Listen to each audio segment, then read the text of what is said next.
In front of me is REALME GT7 and today I would like to show you how you can turn on or off adaptive brightness.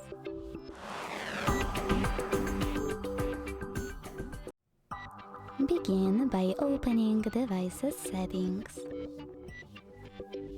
Then scroll down a tiny bit to click on display and brightness.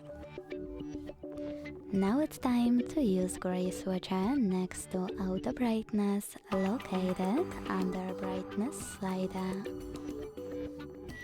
If your switcher is blue, that means that auto brightness is now on.